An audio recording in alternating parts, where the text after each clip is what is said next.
What's up, guys, and welcome to the loser finals of Kings of the Storm 3. Now, if you're just joining us, I'm Solid Jake. I am the Kubi. The Kubi. The new names. The name change has happened recently. Every time you make a face, you're like, what? Oh, right. That's his name. Yeah. Guys, we're getting the lobby ready. We're just about good to go here. So, of course, we have 2-Arc Iliad waiting just from winners finals and drop down to losers finals. And up against ESV Wildfire. Wildfire, I mean, both these teams have been looking really good, really good. Swap the pickles. We have Mr. J Pickles and Pickles in this game, and this is going to be confusing. The battle of the pickles starts now. It says "boom" in the lobby. Going to tell the lobby we're ready when you are, and we're going to let them start drafting in just a moment. Just to recap the bracket here, we can go ahead and look at it. We can see that Symbiote has advanced to the grand finals here, going over Dream State, Wildfire, and 2-Arc. So the two teams we're seeing face off right here have already lost to Symbiote in this tournament. That's right. This is true. And, of course, since 2-Arc is coming from a higher spot of winner's bracket, they will be given the choice to do first pick or second pick, whatever they want. And it looks as though they will take second pick. Second pick, indeed. All right. And they will start off with a ban on Arthas. And, yeah, ban on Arthas for 2-Arc and a ban on Abathur for Wildfire. Yeah, that's a pretty you know, the Abathur pick, it's Garden of Terror, so I think that's a really smart ban to just not want to have to worry about that. We can go ahead and look over at 2-Arc's screen here. Now, the ban was coming out of ESV for Abathur there, and the Arthas, that is going to be from 2-Arc. From 2-Arc, yep. And it looks as though, oh man, it's so confusing when the Pickles make the picks. So confusing when Pickles do anything intelligible. Oh my goodness. All right, so I believe that is Wildfire that is making the Tychus pick. Yes, and 2-Arc is immediately responding with Tassadar and Chen. Very quick decision there to go with Tassadar. A lot of Chen play today. Interesting. He's certainly been getting in general, a huge rise in the last 3 weeks, Chen is seeing way more play before that. Yeah. Anub and Uther picked up here as a response. So that looks like we're sitting at Tychus, Anub, and Uther. We'll see who's playing who.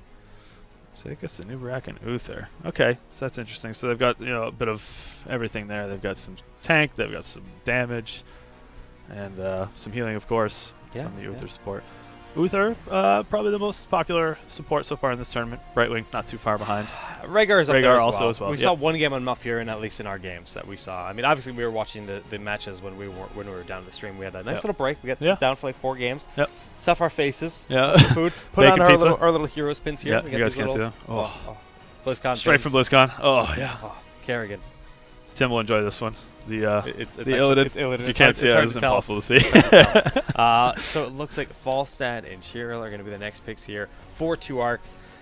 Nicely, I like this start. It's a nice start. I mean, that's obviously 4 of their players. It looks like we're sitting at. Did they have first pick? No. So Tassadar, Chen, Falstad, Tyrael. So they have they're waiting on their final pick. Wildfire went with the first pick. We'll see what Wildfire will be responding with here. So how do you feel about these picks so far? I mean, Falstad Tyrael is a really common combo when you pair Chen in that. The fact that you have Judgment, then you can have Chen going with Flying Kick, and then you follow that up with the Shock and Awe. You can do it's so much damage that can be cast pretty much without any kind of interference at all. Sure. It's hard to stop that kind of combo. So it's a very safe, very strong pair right there. Or trio even at that. Falstad follows up, like you said, very well on the Judgment, and like you said, it's very long range cast. Super hard engage, and you've got that damage backing it up with the overdrive, shock and awe. Whether it's the flying kick out of normal Chen or Panda Pals going in there, just jumping on your face, body blocking you, keeping you in position, it's very strong either way. So 45 seconds on this next pick. Corey laying down the law here. We have implemented a draft timer, sort of a makeshift draft timer for this tournament. It's so far it's been working out pretty well. Shout outs to Blizzard for their new drafting system and ranked goodness. play coming out though, because all this drafting interface, our little makeshift interface that we do here where we switch between scenes, it works, but man, the drafting interface that's actually going to be built into the game is going to be sick. Stitches and Hammer. Okay. Wildfire. We've seen quite a bit of Hammer coming out of Wildfire this tournament so far. And it's it's a pretty good success so far. Won 2 games with her? today? Yeah, I didn't see some of the earlier bracket games from them, but even the game that they were playing Hammer against SMG, it was actually working out pretty well too. They finished it up with a Rhaegar. Yeah, rounding out their roster with Rhaegar for 2 arc. Yep. And Stitches and Hammer are going to be finalizing the roster here. So it looks like we got Uther, Hammer, Hammer, Stitches, Nubarak, and Tychus. Yes. That's what we're going to be seeing out of Wildfire. But on the other side of the map, we actually have Falstad, Tassadar, Chen, Stormstout. Of course, Tassadar Chen, certainly a good candidate to have Bloodlust. Yes. I mean, you look at this pair, and Bloodlust makes a lot of sense. Yeah. But they could go either way. They definitely could. Pickles says ready. I'm not going to type the numbers. I always type a large amount of numbers from changing scenes. And it looks like we're going to be getting into this game any second now. Both teams are ready. Good luck, have fun. Here we go, guys. Game number 1 of the loser finals here of Kings of the Storm 3. It's been a heck of an event. It really has. It really has. Yep. And we're going to be moving right into Garden of Terror. I mean, that last game, the last game we just watched between Glorious and Wildfire. Like, I was updating the graphics, and I was like, all right, Wildfire's got this. And then I changed all the graphics. Oh, nope, Glorious is going to take this game. Yep. And then Wildfire took the game at the end. I'm like, God, you guys are making me do the making my graphics ready for the next match. But, you know, it was a sick match. It really was an incredible match. We got Garden of Terror here, though. And as the game loads up, are my overlays correct? Did I get them right at the end? I did. Hey. I did. Production.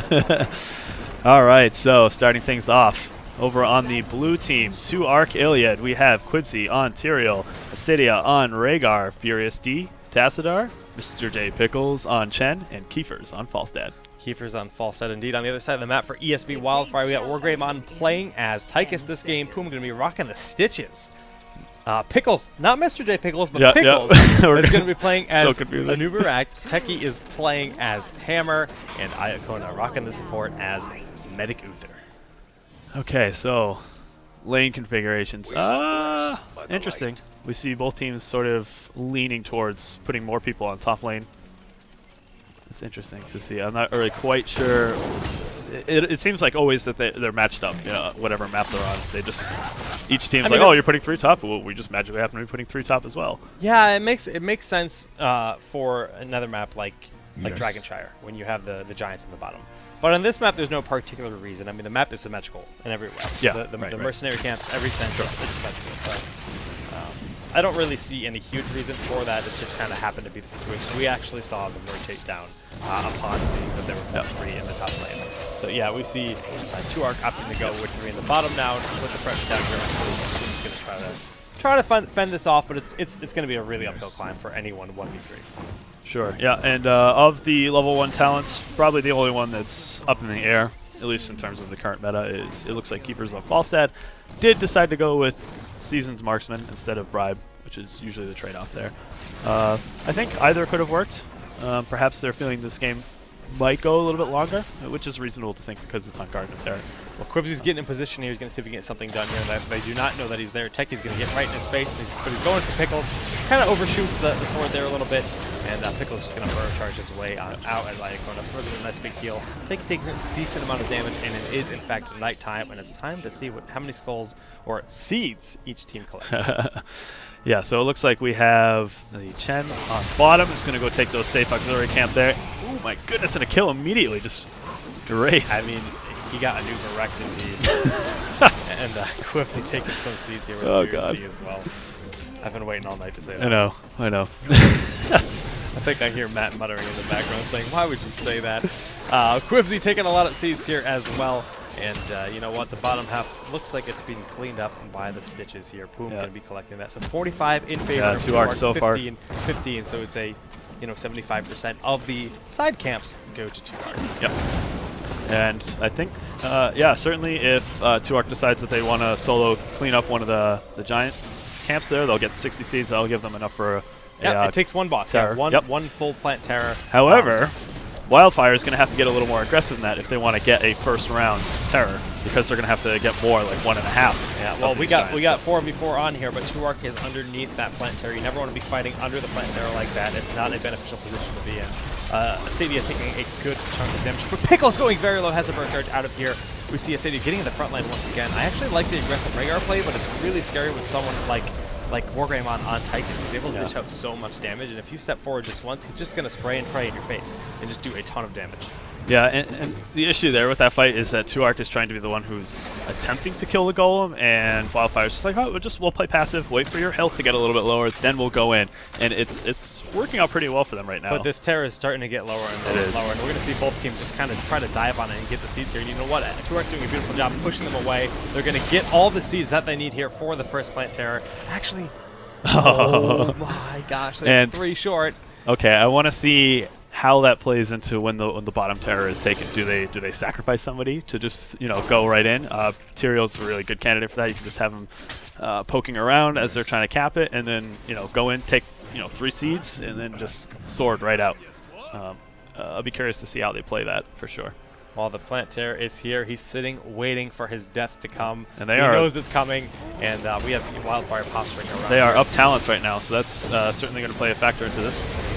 Yeah, they do have that level 7 advantage over them. Quickly taking a lot of damage. Pickles taking a lot of damage. They have enough seeds. They can back up if they want. But why back up if you think you can secure more additional seeds here? Nice quick moves out of Keepers. The stun is followed. Is it going to be enough to get the kill, though? Keepers taking a lot of damage. The grenade doesn't get the kill. If he didn't stop there, there's a big chance that was a bit of a strange decision there. I was like, oh, he's actually going to get away. And then as soon as he just turned to throw the hammer, it didn't actually secure it. Well, I don't know about it did a Tychus. decent chunk of damage, but it wasn't necessary to kill Tychus. They might have gotten an additional kill out of it, but I think you could have lived through that. Yep. But either way, I mean, 2-arc is still in a good position to take more seeds here, and we're just going to see the Falstad hop right here on the plant tower and push right down with it. It was strategic.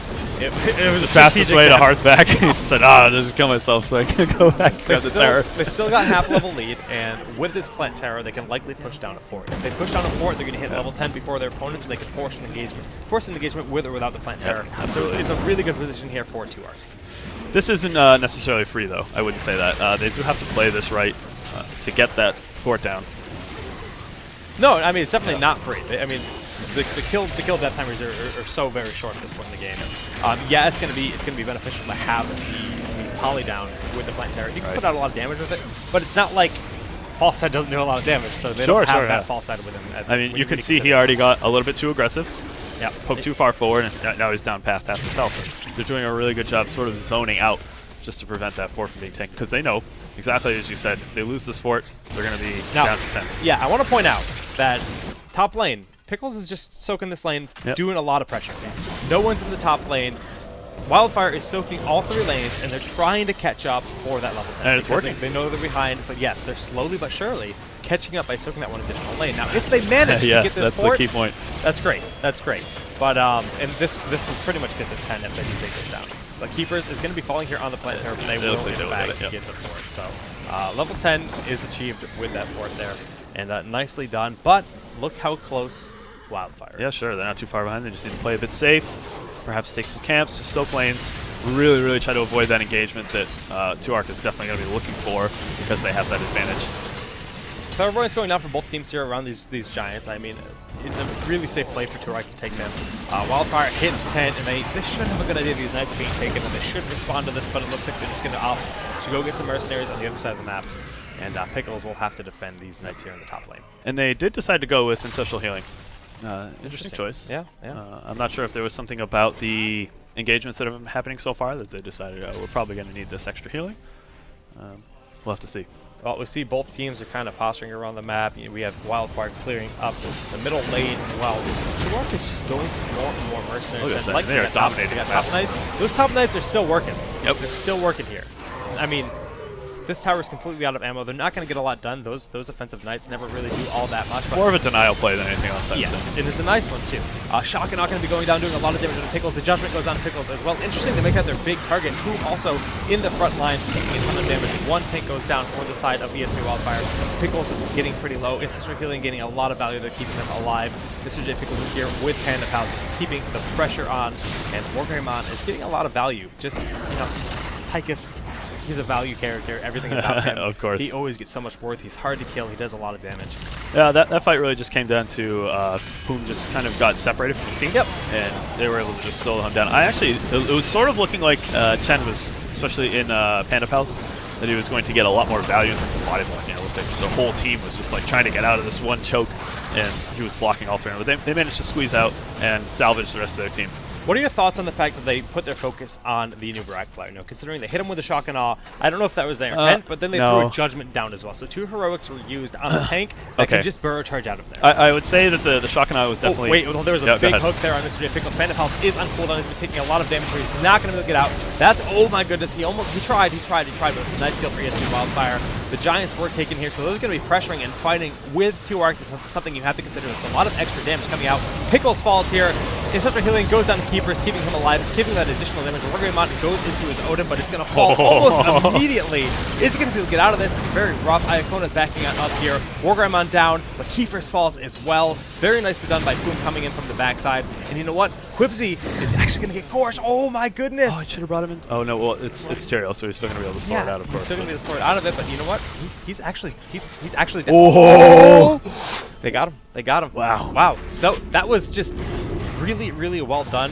You know, the last fight we saw in the middle lane, we had Poom kind of out of position, too far forward. Yeah. This time, also on the other side of the fight, getting ridiculous value. I mean, it's just a matter of how focused your team is at the moment. They were potentially trying to chase Iacona on Uther, trying to secure that kill, but meanwhile, Poom was just in the back line. He killed Keepers, and that's the key point there. And of course, he's going a slam build too, which means he's got extra trait on slam and everything. So if he's on the other side and everyone's all clumped up, he's getting a lot of value out of that slam, getting tons of damage down. Looks like they're just going to be pretty much trying to clean up seeds here. Both teams are going to be posturing. Certainly they want to take the next terror, and if they can deny the other team to do that, that would be ideal. Nice big hook there on Asadia, removing the Rhaegar from this fight. They do not have the Ancestral Healing available. They don't have anything. They don't have any sustain. So this is a really hard fight to say, and they kind of have to give these seeds up. Up to this point, they've been leading the seed battle. For the first time, 2arc has lost a level advantage, giving Wildfire that little bit of advantage here. They're going to hit 14 first. Now, 14 isn't necessarily a talent advantage by any means, but it's still nice. It's still nice to have that level. I love to see how this mechanic forces out strategies from each team. Like I was saying, certainly if they were to get up there fast enough, they could deny those 7 seeds from 2arc. And if they get very aggressive here, why not do it? If they can get a terror and the other team doesn't, awesome. Now, let's note, Asadia just respawned, so they still don't have Asadia. Here's the, just got gorged. Gorge was blown on him, and he's going to die. The shock and awe and the judgment is huge there on Iacona. Mr. J. Pickles is going to be falling here. Panda Pals goes down, actually keeping him alive. Pickles is going to fall, so no more Anubarak in this battle. The stun actually hitting Iacona from the plant terror. Absolutely huge. Poom needs to get out of here. Panda Pals in the front line, body blocking. Poom can't go anywhere. Beautifully done. Asadia is back in the fight. He has respawned and gotten back in time, throwing down this healing ward, keeping them alive, and we have Wildfire in full retreat. They have a plant terror ready. There's a plant terror ready. In just a moment here, it's growing and it'll be ready in 5 seconds. We're going to have some Rock'em Sock'em plants in the middle lane probably here. Oh my goodness. Yeah, okay, I was going to say, I would have liked to have seen them tag that camp just before, yeah. They were just like, if you tag just a dream. Oh my goodness. Okay, so, yeah, like we said, okay, Shen's going to be the one hopping into the terror? Yes, okay. And it looks like Wildfire wants to press down middle as well. Hecky, not really sure he wants to go. He's like, the clairvoyance is there to ensure that the team is pushing with the terror. Now, they can see the terror on their map as we see it here in the bottom right corner. They can see the enemy terror moving, but they don't necessarily know if the enemy team is moving with the terror. It looks like they're playing it a bit defensively, to be honest with you. They weren't sure where they were going to go. They were waiting to see where 2arc, which lane they were going to push down. And say, okay, we'll just defend there. Yeah, I mean, it's not a bad idea either. Yeah. I mean, they want to play this safe. They want to keep this alive as long as possible. The terror is throwing down the plant here in a relatively safe spot, hard to pick apart there, making sure it maximizes the damage. Even if it's only hitting the wall and this one tower, it's still going to guarantee that it gets that down. Mr. Pickle's taking a lot of damage here. This polymorph in a kind of a weird location in the middle. They're not actually hitting anyone at all. So much posturing from each team. They're being really cautious here. They're just basically like, we're just going to stand back. We're going to watch the plant terrors hit each other in the face a bunch of times. Oh, the hook. That was a good hook attempt. But like you said, yeah, plant terror wars are a very different kind of fight. It's a very specific thing. The judgment, shock and awe, and the dash from the 10, but it's on Poom. It's on their tank. and Keepers actually fell for it. So he ended up dying for it. Pooms is very low. It's such a feeling going down on Furious D, getting the extra value of the Archon. But having the Terror still alive for their team is providing just so much value for them. Iacona is actually going to be falling here as Quipsy and Mr. J Pickles secure that kill. But Pickles get out, though? on a new Barak is going to be really, really difficult to kill. And Techie is at full health here, just falling out of the Terror. So the push is still on here for Wildfire. They're by no means done with this push, as they still have 3 members on their team left at really, really high health. Yeah, I was at the beginning of that fight. Honestly, the big story was coming down to the sustain, like you mentioned. They probably, Judgment and around here, and then the Ancestral Healing. It was just so much sustain going after being within the sustained damage that was coming out of Wildfire. Ended up cleaning the fight from the other angle, basically. Yeah, I'm really glad they opted to continue pushing. Some teams would just be like really afraid and they would just back off, but the health pool and the mana pools of their enemies were so low, they realized they had the opportunity. Even though it was even footing, they could push down that keep, and they got it. Now they're falling back, grabbing their Giants to save play. Knight's going to be a little bit off. It shouldn't be too far off, but it's going to be a little while, so this is the time to just secure as many mercenary camps as possible, and we're seeing Wildfire do that around the map right now. Okay, so yeah, very, very even game. Both teams just hit 16. In terms of big talents, I'd say maybe one of the biggest ones is the stun on Stitches, because he did go full slam build. He gets huge AoE stun for like about a quarter second or so, which can be massive for interrupting and turning team fights. Well, we see that Duark is actually responding as well, just grabbing as many merc camps as they can. But Wildfire realizes that their merc camps are going to be taking them a little bit longer. They said, let's get a forward out of this. Yeah, this is good map awareness. They said, okay, we're pretty sure that the entire rest of the team is bottom side of the map. Just really quickly swing up here, take this fort, even out the levels essentially.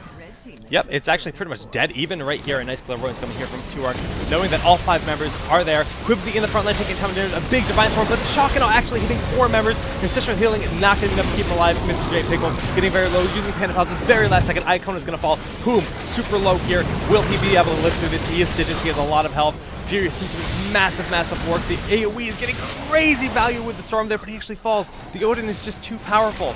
And oh my goodness, who is barely living through that? And that's going to be 60 seeds, putting 86 on the board here for ESV Wildfire, 48 presently on the other side of the map here for Tuark as Keepers. The last man standing is going to try to get 60 out of these 2 camps, but you know what? He might actually opt to not go for the other one because he knows it's kind of a risk.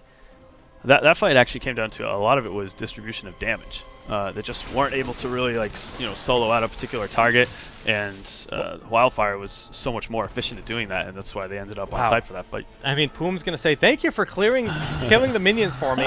I will gladly take these seeds. And that's going to give enough seeds to the side of ESV Wildfire. Clairvoyance goes down once again, say, hey, are they going to be going greedy for these seeds? What can we do on the map right now? All 5 of us are up. What's our objective? And I think really their objective is defend this Terror that's coming down our lane. Sure, yeah. Middle fort's the last fort standing. That's going to be the target here of ESV Wildfire. I'd like to see Wildfire posture around that remaining Terror on the map. They just pull down their Terror that they have and just try to deny those 40 seeds going out to Tuark. Well, it looks like that's what we're going to see here. Techie's running right on in. That's the hammer in the plant Terror right now. Walking straight forward, throwing down a nice polymorph, but Acadia is able to get out of there with the wolf form. Feral Heart is activated. Feral Heart, I believe. Did she grab Feral Heart this game? Nope. Did not grab Feral Heart. Going for Farsight. Yep. Farsight on the. Oh my goodness. Now, that was a nice shock and all once again. Quipsy throwing down, Iacona throwing down a huge Divine Storm, allowing him to potentially get out of here.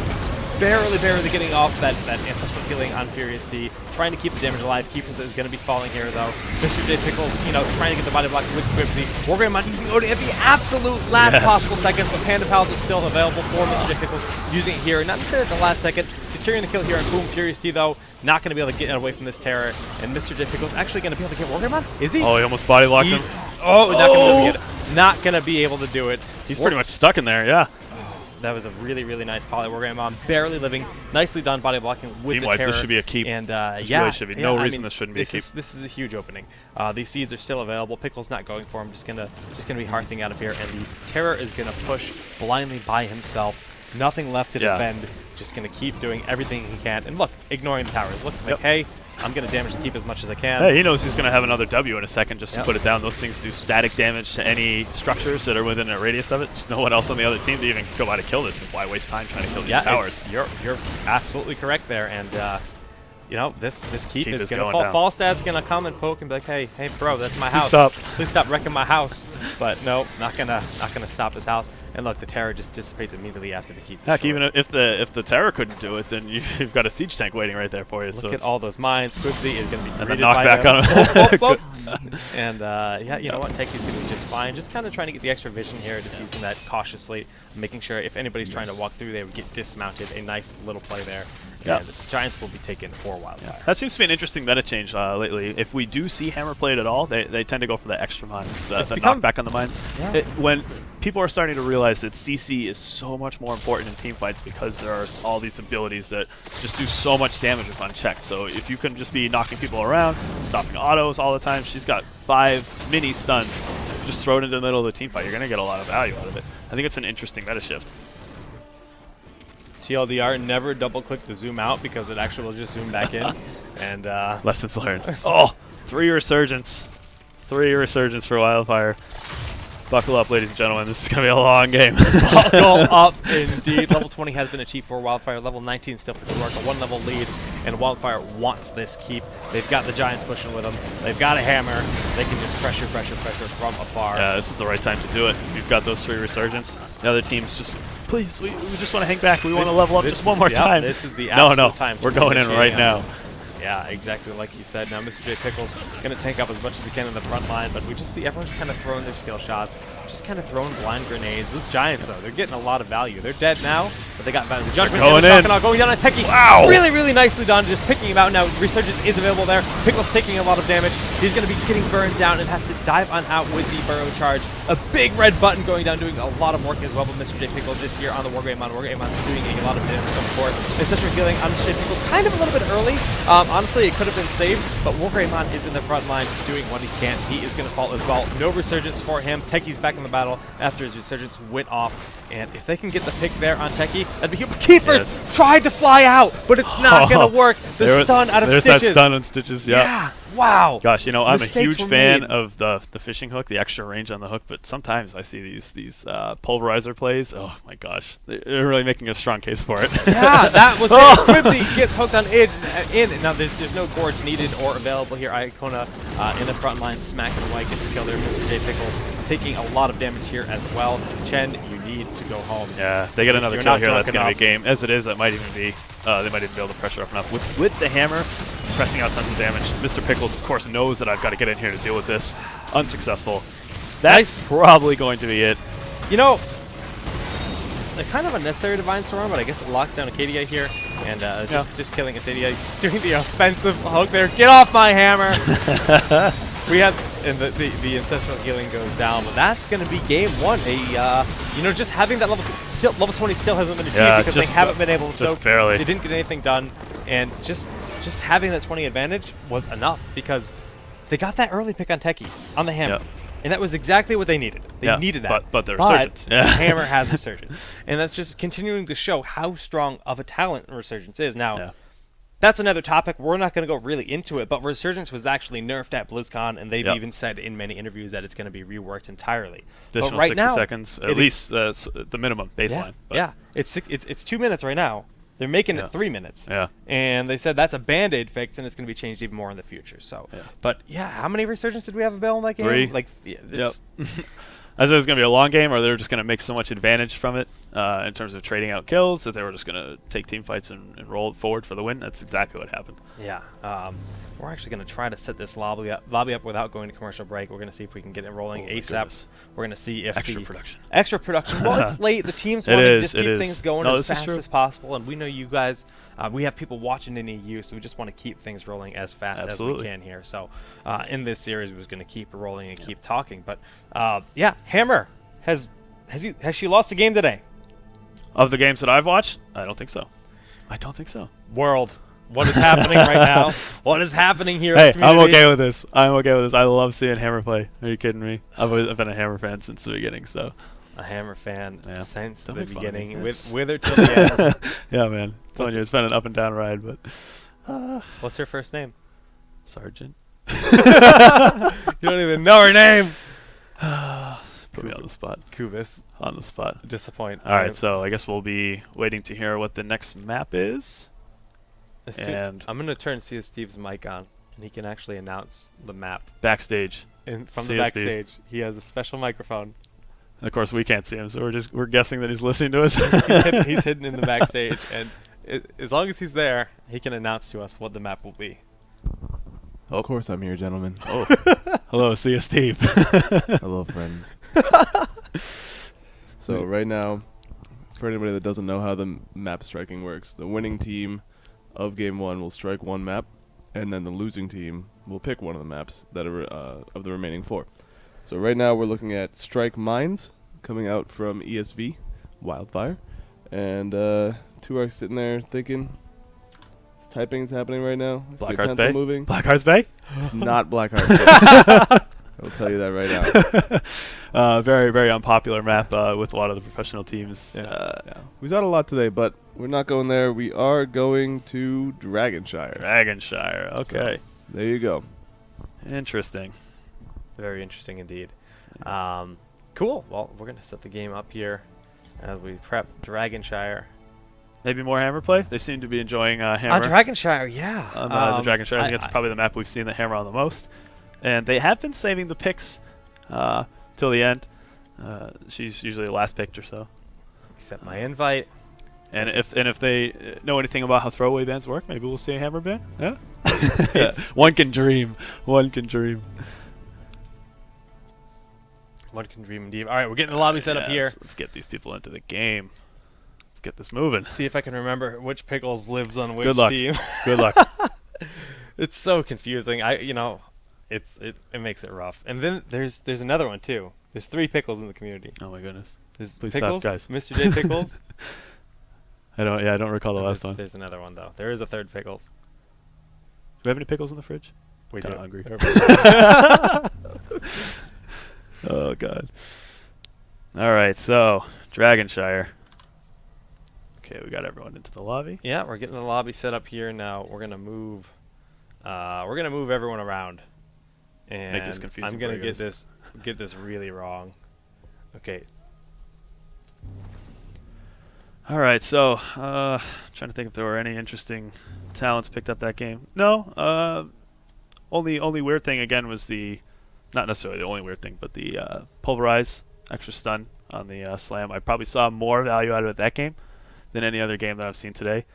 And there were definitely a lot of plays where he got the hook, pulverize slam, and then they were able to follow it up with stuns from Chen, etc. Just lockout kills, even on characters like Tyrael, who have a sword out, have an easy out, weren't even able to get out. So Why do you keep trading me Pickles? Wait, the Pickles, are they wrong? They're wrong? we'll just get it right. It's kind of like a USB. When you try to go to plug it in, it's always on the wrong side the first time, so you just have to try to mind games yourself. Flip it over just before you put it in. Pickles and Pickles? Iacona and Furious D need to be swapped here.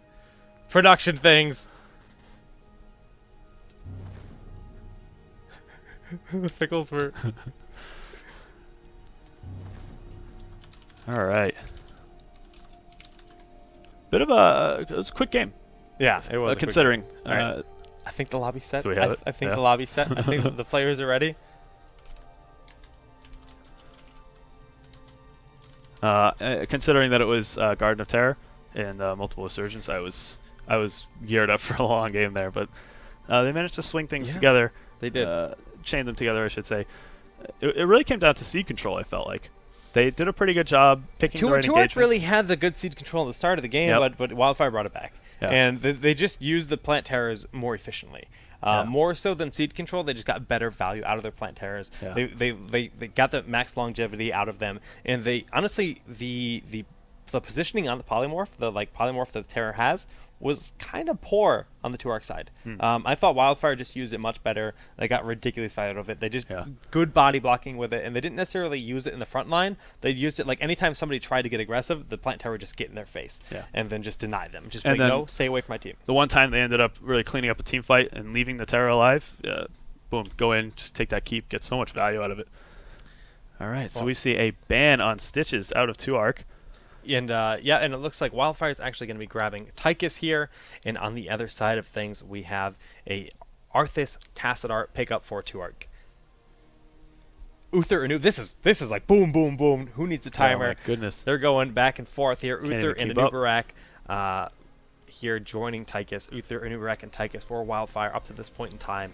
And again, on the other side, it's Arthas Tassadar. Now the bands again: Abathur, Stitches, Dragonshire. I mean, that's been the theme lately. Abathur has been like top end.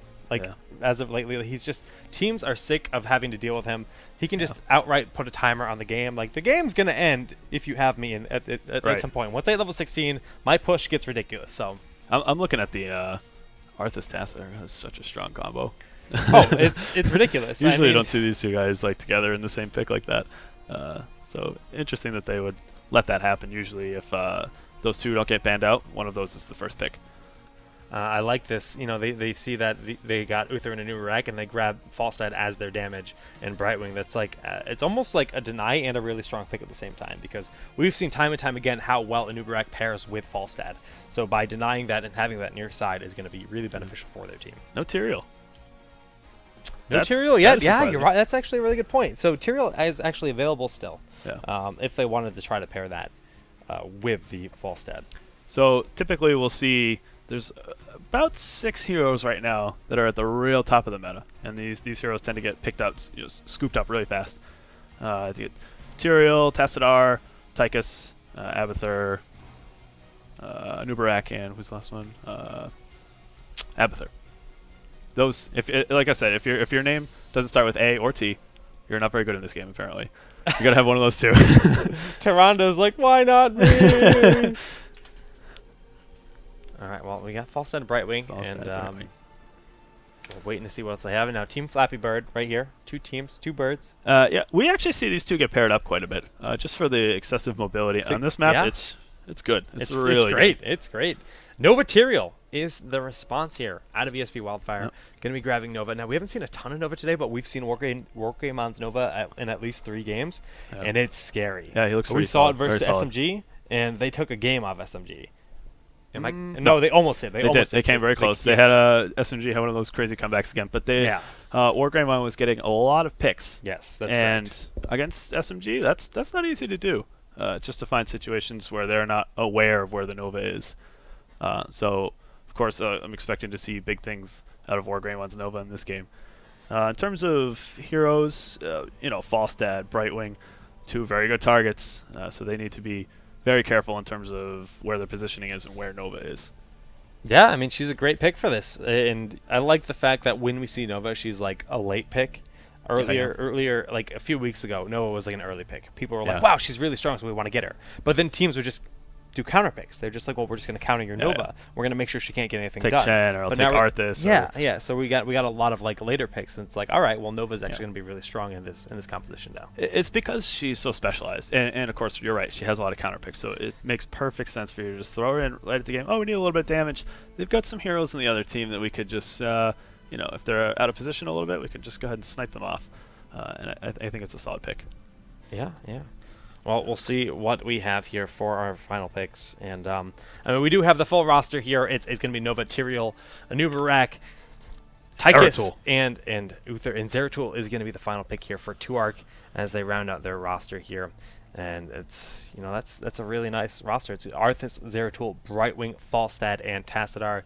Those are our 2 rosters. Casters are ready. Not 58 casters, but just us. Just the 2. No Rhaegar.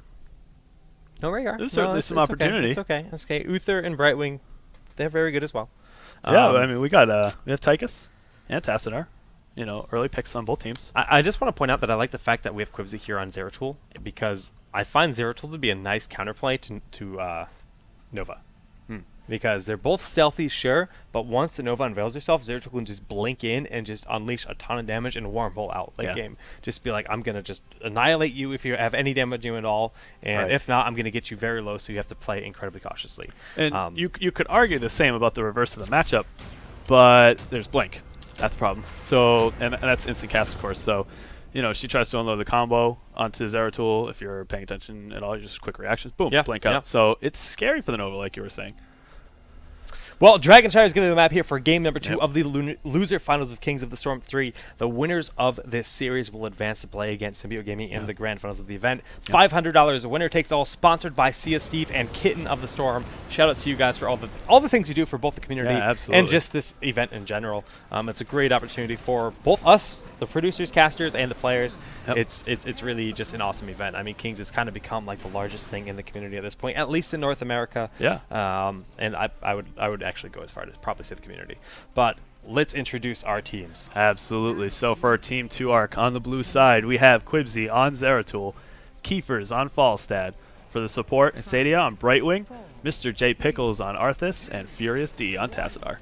Tassadoo, where you go, middle lane. I read Furious D and I think of Initial D. I don't know why. I just get a little excited on the inside. I do. Max Power just starts playing in my head. Wargreymond's going to be playing on the Nova. We have Iacona playing as Uther. Trekkie going to be playing as Tychus here. Anuba Rack played by Pickles. And Poom will be rocking Tyrael yet again. Poom, the Tank Master here. Tank Master indeed.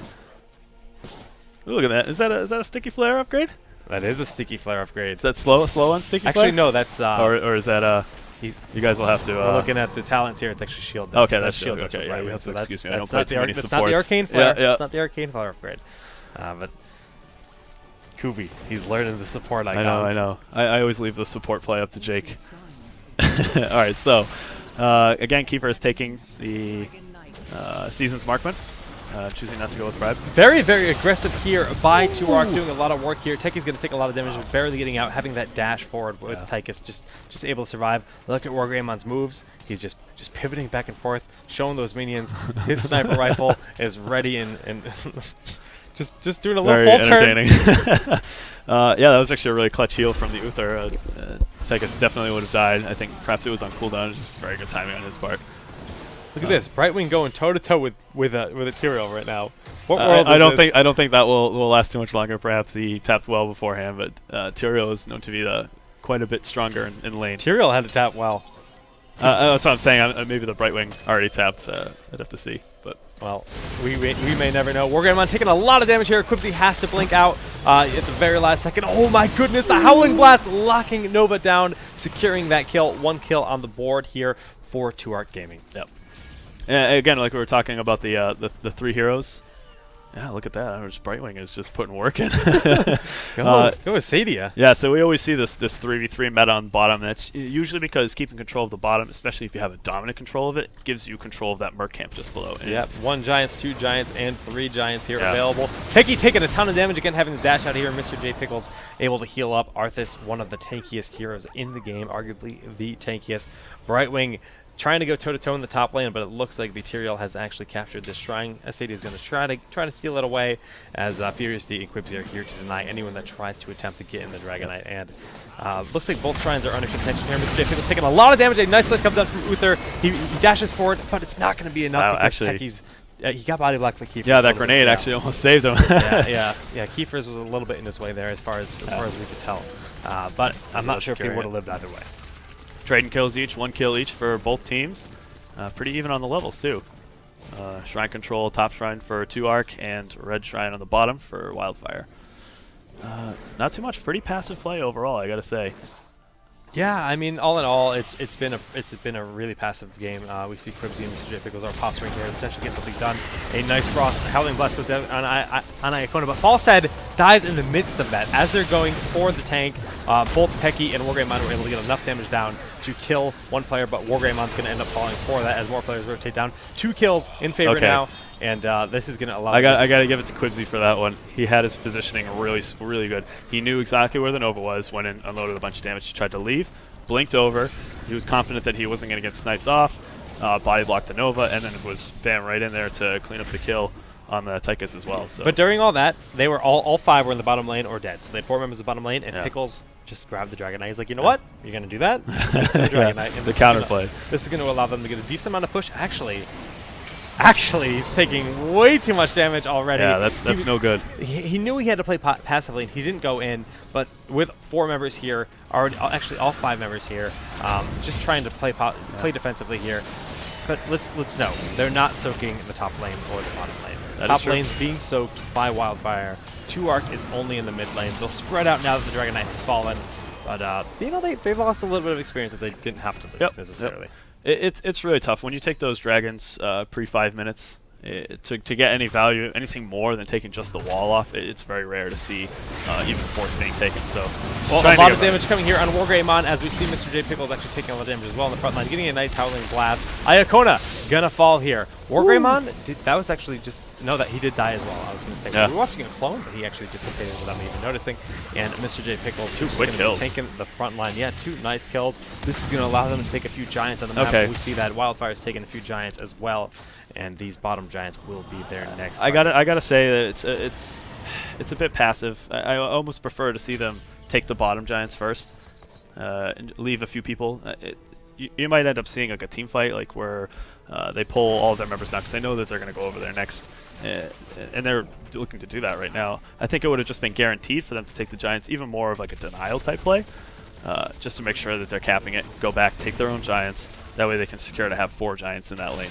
Now it's sort of up for contention when it really didn't need to be.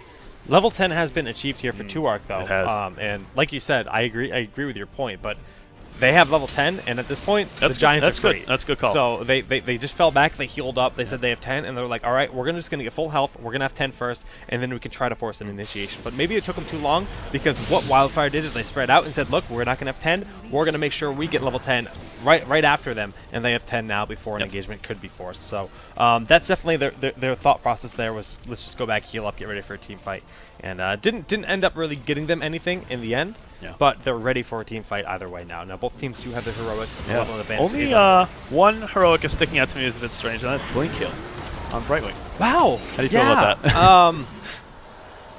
Yeah, it's weird. It definitely is weird. Okay, so Blink Heal used to be really, really strong. Yeah, but they've nerfed tons it of to the burst heal. ground. Yeah, and it has seen quite a bit of adjustments. We'll put it that way.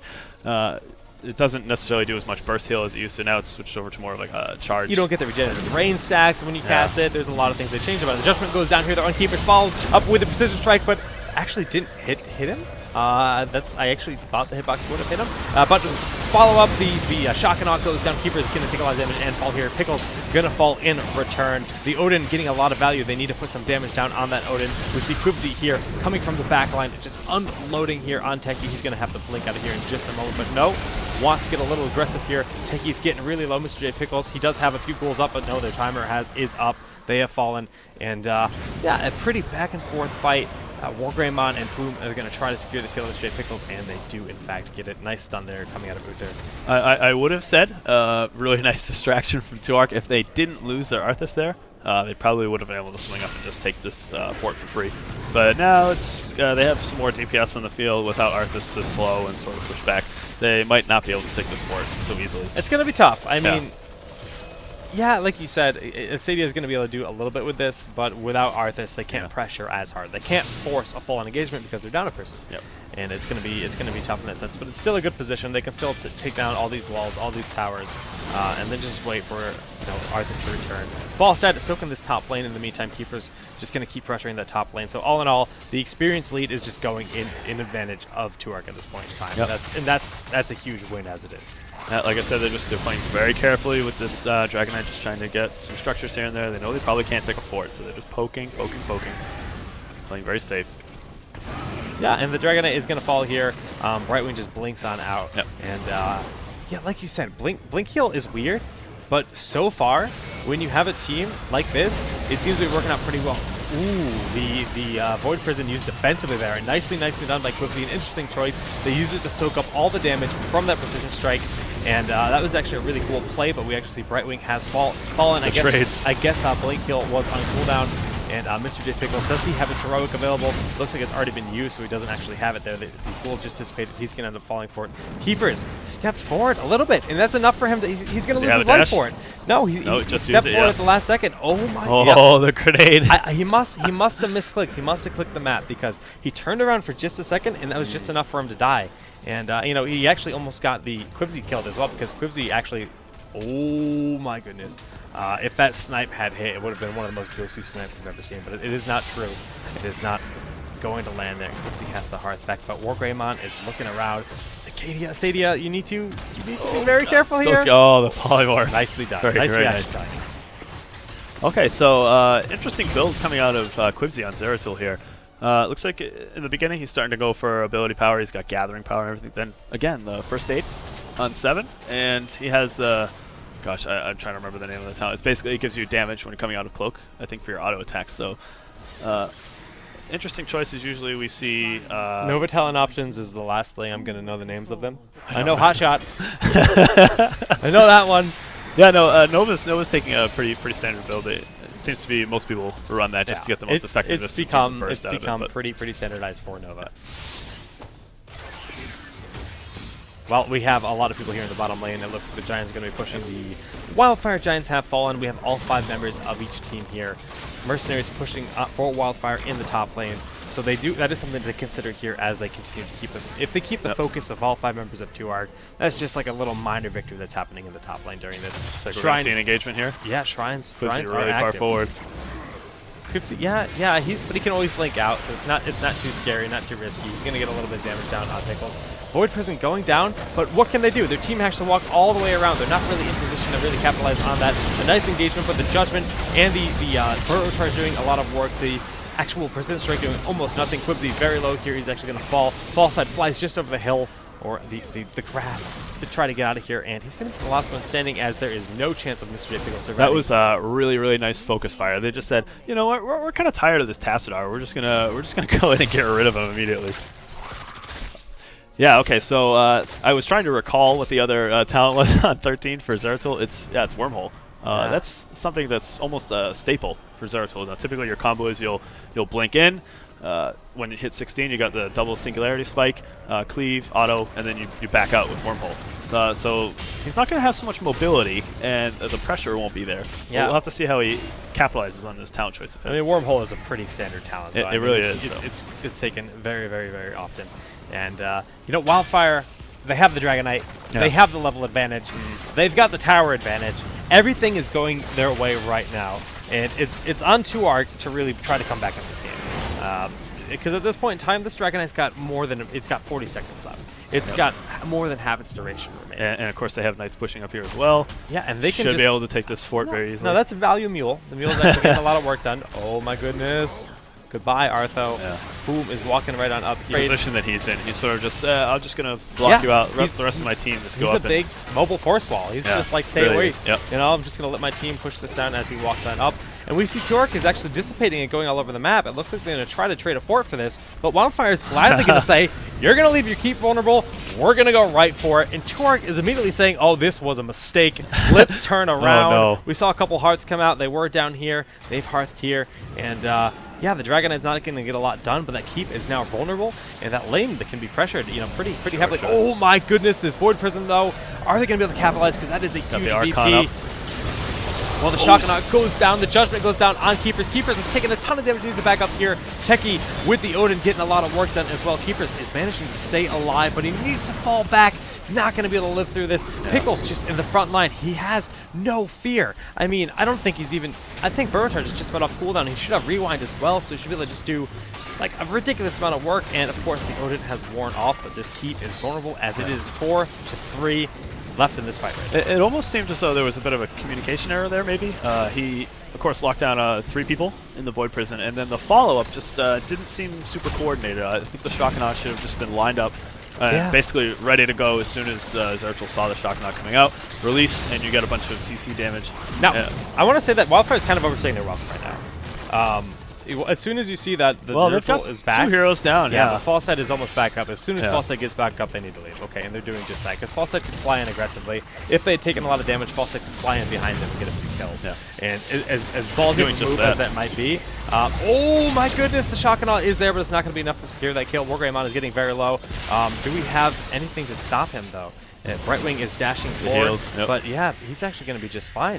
But Pickles is still very low. Tassadar throws in his Oracle to get vision of what's going on there. Okay. And no kills are going to be achieved there, but the Knights will be grabbed here for 2ARC. So both teams sort of just butting heads right there, and then they back up. What's the next plan for Wildfire? Perhaps they're going... I mean, each team's probably going to go take their Giants. Perhaps we'll see another fight at the bottom Giants again. Not sure. Well, yeah, I mean, the Giants are being distributed, as we can see right here.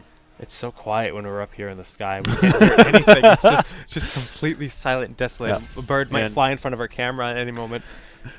Blizzard, please give me birds. All right, well, the bottom Giants are still available here. Yeah. And Quibsy is in the bush waiting to see who comes on by. It's going to be Poom. Poom is happy to take that fight, though, as Serial is not too afraid of a little bit of damage here. Sadia gets out of position, and the judgment wasn't even necessary. The Divine Storm was to lock that down just to guarantee that kill, make sure you can't blink out of there. Very nicely done. Void Prism going to be slowing them down for a little bit, allowing them to retreat, but it's not going to be an aggressive Void Prism. That is a very defensive Void Prism, and Mr. J Pickles is going to be able to get out of here. But these Giants are going to be taken, and just they don't even need them right now. They're just going to push down this wall. They know they have the healer down. 5v4, nice little advantage. The positioning at the start of that fight was definitely questionable from 2ARC. They had 2 of their members down by the Giants. And then Arthas just sort of moves up above them, and they just said, "Oh, hey, you're going to stand here. We'll just back up and just collapse on you guys." And they immediately wiped out the Bright Wing. Arthas almost went down. Wow, looks like they're just going to go in and really snake up this Dragon Knight super fast. And they have a safe play. They can certainly go and take down this bottom fort. That's no problem at all. A little bit more aggressive. They might even be able to split up, take one of the keeps. Well, the Dragon Knight is getting a lot of value right now, and this bottom fort is under pressure, but it's kind of aggressive here. A nice Persistent Strike does go down here. Wargreymon is very low. Mr. J Pickles in the front line doing what he can, but does he have his ghouls to keep him healed up? Doesn't look like it because he's getting real low, real fast. Blink Heal keeping Asadia alive, and a nice Howling Blast able to allow them to back up here. But, you know, they're all going to tap the well, it looks like. How many of them can tap the well? It doesn't look like Pickles can. Asadia does. But this is still, even though they're down Tyrael, they have the Dragon Knight, and this is a good position for Wildfire to take the fort. Absolutely. Yeah, it was actually a pretty nice play from 2ARC there. I was surprised they were able to squeak out killing off of Tyrael there. Yeah, it's given the position it's that really they were big. in. And it might have seemed a little bit ballsy to get aggressive like the way they did, but it's working out for him. A nice juke there by Keepers. He saw Wargreymon coming up. He just shifted up instead of going back. If he went back, he would have sustained, he would have took too much damage there. Quibsy in the back line and just going in because knowing that the snipe was on cooldown, Nova had nothing that she could dish out on him. He just walked right on in, and Iacona using Sprint backing out of here. Looks like the heroic was used for Arthas, and maybe preemptively, maybe unnecessary because it doesn't look like he actually gained too much heal out of it. But it's just fine because before it should be up by the next team fight. Pretty sure he popped that right as he saw the Nova getting isolated. He said, "Okay, they're gonna probably turn on this to try to save Nova." Yeah, that makes a lot of sense. That makes a lot of sense. Well, this fort is a little bit vulnerable. Nova is still dead, and 5 members are up here. Mana, relatively okay for 2ARC right now, so they should be able to keep the fight going on for a little while. A nice shock and awe followed by that. The Howling Blast with Defiance Storm is going to deny them. Quibsy is super low. He's going to be able to blink out. Oh, not quite. He doesn't have it off cooldown. Poom is so low. Iacona is so low. All the members just barely staying alive here, just backing up the last possible second. They actually almost took a fight 4v5. They actually ended up burning a ton of abilities onto Tychus, and he was just barely able to get out. They had pushed really far forward to get those abilities off, and then they're like, "Oh wait, he didn't die? Oh, we suddenly find ourselves in not so strong of a position, sitting right on top of their fort." So I think that's why we saw the team fight turn in that direction. Well, they're going to heal on up here. Everyone's going to get their mana nice and topped off. On the other side of the map, we have Wildfire grabbing these Knights. It's going to help them put some pressure on, and these Giants are available. We will likely see them grabbed, but top lane is being pressured, and they're just going to clean that up right quick. Level 20 was popped for Wildfire. So we see 2 Resurgence, of course the upgrade on the Odin, upgrade on Divine Storm to get that extra range. I'm sure we'll see that play a huge part into the next fights. And Blink on Wargreymon, which that makes perfect sense considering the amount of times that he's been isolated. Certainly the extra mobility would have played a huge part in helping him survive those fights. Well, we see these Giants are going to get rocked here by Wildfire as they decide to burn them down. But Quibsy and Pickles, Mr. J Pickles, excuse me, are in the front here, trying to deny them. Mr. J Pickles very boldly in the front line. A beautiful defense from there it is. 4 enemies. Keepers is going to get just eradicated. Yep. And, you know, Mr. J Pickles in the front line battling the Pickles, battle of the Pickles. Who is saltier? Who has more flavorings? You know, it looks like it's actually going to be Wildfire as 5 members are remaining versus the 3 of 2ARC. And a nice little impel there on Mr. J Pickles. Well, will this allow them to get the kill? Yes, on every side of him. Big red button, not even needed. And they are not 20 yet, so Usurge did not get a Resurgence. They should be able to And they have a Night Camp pushing up top. We just saw them take that too. So Knight's pushing they have top. a lot of options here. We see them actually backing up to take the Dragon Knight. They have something pushing top. They could have pushed to take the bottom keep as well. They're in a huge lead right now. Solid position. Solid position indeed. Solid Jake. Solid game. solid video game, my friends. And Iakona's going to be grabbing this Dragon Knight here. He's going to walk right down the middle lane. Top lane is already quite vulnerable, so they could opt for that. But the Mule has been doing work up there. But you know what? I say the middle lane is closer, so let's kill it, and then we'll kill the top lane. Yeah. Seems like a pretty decent strategy. They've got options. They've got 15 seconds before Arthas is back up here. And you know, Tyrael is on his way. They're going to have all 5 members ready for this push. And remember, they've got that Judgment to initiate and remove someone. And if you Judgment in on anything that's near the Dragon Knight, the Dragon Knight can just go, just have a field day, pretend that they're just like a little toy, a dog just chewing at it, blowing it apart. And Iacona, look how much damage the Dragon Knight does. We're 20 minutes into the game. He is just smacking he hurts. Yeah, and you also have Uther running in, Divine Storm, Judgment, like so many ways to just lock down a huge group of people. It's super scary for 2-Arc here. It really is. It really is. And the Dragon Knight is just such a strong utility at this point in the game. You can see everyone's just taking so much damage from it. The punt there on Mr. J Pickles, just like even the punt did a boatload of damage, and they're just going to move on up to the top keep. Take that. They're not going to be able to end the game with this unless they get a few kills. Yeah. And the members are, you know, proceeding to take more and more damage while 2-Arc is able to heal up in their base. Boom is quite low at this point. A nice Void Prism goes down. Boom is actually going to back up and he gets healed right before going into the Void Prism. They drop the Void Prism as the Shakana comes down with the beautiful Divine Storm to follow up and respond. Big red button is going to get massive value right there. And oh my goodness, I don't even know what's happening on this game right now. Everyone is just melting, and Wildfire is. That's going to secure it. It looks like they're going to end this series, make it a 2-0 because Resurgence is up. They did hit 20, so Mr. J Pickles is back, but it's just a Tyrael and an Arthas versus 5 members of Wildfire. They're just going to wait this out. They've got 45 minutes to cautiously do this. Yes, they don't want to overcommit too hard. They're just going to slowly but surely use these 40 minutes to secure this game. Yeah, Mr. Pickles is really far out right here. It's kind of scary, to be honest. Well, they're going in. Their heroic cooldowns, we can see them. They're all on cooldown right now, but before, yes, losing both their, I mean, that's it. That's it right there. They lost both of their members at once. I mean, there's nothing else to say, guys. I mean, GG by both teams. Everyone had a great performance here, but Wildfire is going to be advancing to the grand finals. Yes. For a run back. Rematch. Run back. Will it be a salty run back? We'll find out. We will find out. So, interesting. 2-Arc was maybe around like level 16, 17. They were starting to chain some kills together, starting to take some objectives. They were playing it right, and then they just overextended just a little bit at that bottom fort, and then things just started swinging wildly back into Wildfire's favor. Oh, I like what you did there. So yeah, there's not much else to say. I mean, they just played really well. Yeah. We're seeing Wildfire beat Nerds with Hammer. Not in that game, but in general. Yeah, I was surprised to see it. I mean, they had been getting so much value out of... I've got to respect it. I've got to respect it. Yeah. I mean, we saw a lot of... I mean, like we said, there's a lot of pressure every time you have a Nova on your team. There's a lot of pressure on that Nova securing kills and just getting value and not getting out of position. And, I mean, the Nova only died... I mean, yeah, four deaths is a lot, but considering that's tied with their highest death in the team of 4 on their Tyrael, so... They were certainly focusing her. They were prioritizing. But that's like still really impressive when you consider that on the other side, both Falstad is 7 deaths and 8 deaths on Arthas. So really nicely done by the entire team. But Wargreymon, I'm really enjoying his Nova play a lot. Yeah, it stands out to me. It really does. So. Nicely done. But guys, we're going to get ready for the grand finals. We can actually look at the bracket here as they are. This is officially going to be ESV Wildfire advancing over from the losers bracket as I can update my little graphic here live on the fly. Congrats to Wildfire. Whoop. And also to 2-Arc. They did very well, taking 3rd place as well. Yeah, no, I mean, impressive showing. I mean, 2-Arc had back-to-back 2nd places, if I'm not mistaken, here in Kings of the Storm. And I could be wrong with that, but I think they got top 3rd at least twice. And you know what? They've been playing really well ever since they reformulated their team. They just look really strong.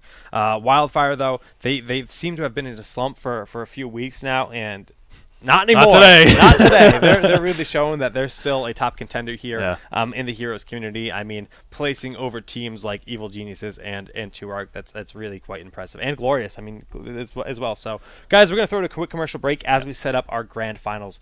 And we'll be back in just a little bit. We'll be back in just a minute. So, stay tuned.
What's up, guys? We've got a quick announcement here. Quick? As we prep for our grand finals.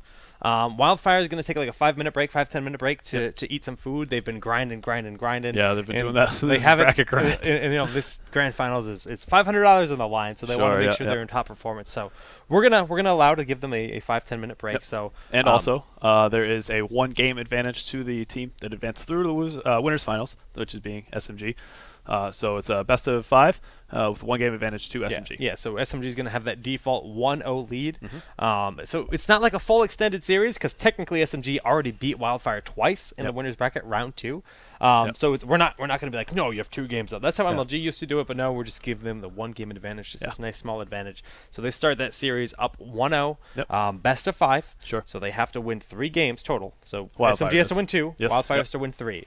And but we're gonna let the players, get some food, and you guys should do the same. Get yourself a beer. Get ready. Get some potato chips. It's gonna be a good one. Some hot pockets. Put them in the. I was gonna put them in the fridge, and it's not gonna do any good if you put them in the fridge. You can't eat them. They're already frozen. Well, I mean, after you cook them, when they get lava on the inside, you have to put them in the fridge. It's advanced tactics. It's special tactics. Special tactics. But guys, as soon as they are back, as soon as Wildfire and SMG are ready, we'll be back with the tournament. So stay tuned. Just tell your friends, tell your mom, tell your dog. Absolutely. Tell your dog.